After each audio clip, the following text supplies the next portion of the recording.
मंजुलिका और सिंघम ये दो नाम ऐसे हैं जिन्हें सुन के ही आपको प्रियदर्शन की कॉमेडी का टच और एक्शन मसाला मूवीज का जायका याद आ जाता है। और इन दोनों ही मूवीज की जो लेगेसी रही है वो पड़ोस वाली भाभी के सरकते हुए पल्लू की तरफ नीचे ही गिरे जा रही है, जो कि इन दोनों ही मूवीज के ट्रेलर को देखने के बाद हमें रियलाइज हुआ है। जहाँ पे किसी ने कम तो किसी ने ज्यादा, पर डिसअपॉइंट तो दोनों ने ही किया है। अब ज्यादा किसने किया और कम किसने किया ये कमेंट्स में बता देना। खैर, अब बात करते हैं भूल भुलैया 3 के ट्रेलर की, जिसमें कार्तिक बाबा वापस से रू बाबा बन के हमारे सामने आएंगे और भूतों को भगाने का काम, या फिर कहे कि मंजुलिका को भगाने का काम करेंगे। पहले पार्ट के बाद इसकी फ्रेंचाइजी को इसी तरह से कैरी फॉरवर्ड किया गया है कि एक एवरेज सी हॉरर कॉमेडी की कहानी लिख दो, उसमें भूत का नाम मंजुलिका और मूवी का नाम भूल भुलैया रख दो, ऑडियंस अपने आप आ जाएगी। और ऐसा ही कुछ हुआ था भूल भुलैया 2 के टाइम पे भी, और 3 के टाइम पे भी ऐसा ही कुछ होगा। क्योंकि मौके की नजाकत को ध्यान में रखा जाए तो इन दोनों ही बिलो एवरेज मूवी को सक्सेसफुल होने से कोई रोक नहीं सकता। क्योंकि दिवाली की छुट्टी भी है और ये मूवी कहीं ना कहीं फैमिली एंटरटेनर तो है ही, जिसके चलते बहुत से लोग अपनी फैमिलीज के साथ इन मूवीज को देखने जाएंगे। और ये क्लैश भी कहीं ना कहीं बार्बनहाइमर की तरह ही प्रूव होगा, जहाँ पे दोनों ही मूवीज सक्सेसफुल साबित होगी। और अगर ये बात सही साबित हो गई इन दोनों ही मूवीज के लिए,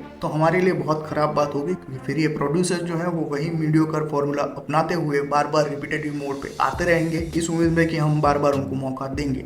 तो मैं उम्मीद करता हूँ कि इस बार इन दोनों ही मूवीज के साथ ऐसा ना हो और ऑडियंस दिखा दे कि अब हम समझदार हो चुके हैं। जहाँ पे इस मूवी के ट्रेलर की बात करें तो सेकंड पार्ट के अंदर जिस तरह से CGI फेस्ट बना के रखा गया था, इस पार्ट के अंदर भी आपको CGI फुल स्टॉक में देखने को मिलेगा, जो कि कहीं ना कहीं इसके पहले या ओरिजिनल पार्ट की जो USP थी उसको पूरी तरह से दूर कर देती है, जो कि था रियलिस्टिक अप्रोच और जेन्युइन कॉमेडी, जो कि इसके बाद के दोनों ही पार्ट से कहीं ना कहीं मिसिंग लग रही है। एटलीस्ट ट्रेलर देखने के बाद तो मुझे यही लग रहा है। क्योंकि मूवी के अंदर अगर हम कॉमेडी की भी बात करें तो नेटफ्लिक्स वाला जोक और विजय राज की एंट्री को छोड़ दिया जाए तो मूवी के अंदर किसी भी बात पे आपको हंसी नहीं आती है। जहाँ कार्तिक आर्यन की एक्टिंग की बात करें तो वो उनके लिए पीस ऑफ केक है, ये तो अब हम जान चुके हैं। क्योंकि वो हर मूवी में कहीं ना कहीं खुद को ही प्ले कर रहे हैं, डायरेक्टली या इनडायरेक्टली। और इसके ट्रेलर में भी हमें ऐसा ही कुछ कार्तिक आर्यन का अवतार देखने को मिलता है, जिसके चलते परफॉर्मेंस हम एक्सपेक्ट कर सकते हैं मंजुलिका के कैरेक्टर से, जो कि माधुरी दीक्षित और विद्या बालन दोनों ही प्ले कर रही है इस बार। और उनका एक डांस सीक्वेंस भी हमें देखने को मिलता है। और इस डांस सीक्वेंस के बैकग्राउंड में अगर आमीजे तोमार बज गया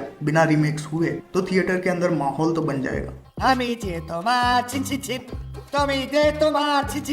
पर हॉरर से इस मूवी से एक्सपेक्टेशन कम ही रख के जाना चाहिए। और भले ही हॉरर से आपकी धड़कनें बढ़े या ना बढ़े, पर तृप्ति डिमरी को देख के आपके दिल की धड़कनें जरूर बढ़ जाएगी। पर उनका ये रोल भी वैसा ही है जैसा एनिमल के बाद उनको ऑफर किए गए हैं, जिसमें किसी भी तरह का नयापन आपको देखने को नहीं मिलता और सिर्फ एक रोमांटिक एंगल ऐड करने के लिए और गाने डालने के लिए उनको रखा गया हो, ऐसा फील होता है। पर इस मूवी में ओजी मंजुलिका के साथ बहुत से कैरेक्टर्स भी रिटर्न हो रहे हैं, जिसमें संजय शुक्ला और राजपाल यादव भी हैं। और उन दोनों के लिए ही मुझे बहुत तरस आता है, क्योंकि वो जितने मंजे हुए कलाकार हैं, उनको जिस तरह के रोल्स आज की डेट पे करने पड़ रहे हैं, ये काफी बुरी बात है। क्योंकि इस मूवी के अंदर कॉमेडी के नाम पे उनको कैरिकेचरिस्ट दिखाने की कोशिश की गई है, जो कहीं ना कहीं उनके कॉमिक टाइमिंग और उनकी एक्टिंग कैपेबिलिटीज को वेस्ट कर देता है। और मूवी में हॉरर जनरेट ना हो पाने की सबसे बड़ा रीजन मुझे अगर लगता है तो वो है इसकी लाइटिंग, जो कि काफी इनऑथेंटिक लग रही है। ये वैसी ही है जैसी हमें देवरा में लास्ट में देखने को मिली थी, और कहीं पे भी आपको नेचुरल डार्कनेस फील नहीं होगी, भले ही चाहे आपको रात का अंधेरे का सीन दिखाया जा रहा हो, जिसके चलते हॉरर कहीं ना कहीं मिसिंग रह जाता है। पर इन सब के बावजूद भी मैं एक चीज देखने के लिए एक्साइटेड हूँ, वो है इन दोनों ही मंजुलिका को आपस में भिड़ते हुए देखना, जहाँ पे एक मंजुलिका दूसरी मंजुलिका को पिलर के ऊपर रगड़ दे रही है। और इस सीन के अंदर भी आपको खराब लाइटिंग और वायर वर्स का काम ऑब्वियसली दिख जाएगा। पर इसके बावजूद भी हम मर्दों की फैटिश रही है दो लड़कियों को या दो औरतों को झगड़ते हुए देखने की, जो कि मूवी के अंदर किस तरह से इंप्लीमेंट किया जाएगा ये देखने के लिए मुझ में थोड़ा सा एक्साइटमेंट है। इसके अलावा मूवी से ज्यादा कुछ उम्मीदें मैंने नहीं रखी है। आपका क्या ओपिनियन बनता है इस ट्रेलर को देख के, एक कमेंट्स में बता देना। और अगर आप इन दोनों ही बिलो एवरेज मूवीज में से एक देखने जाने वाले हो तो वो कौन सी रहेगी ये भी कमेंट्स में बता देना। और इसी के साथ मैं मिलता हूँ अगले वीडियो में, तब तक कीप बीइंग फिक्शन फैंस।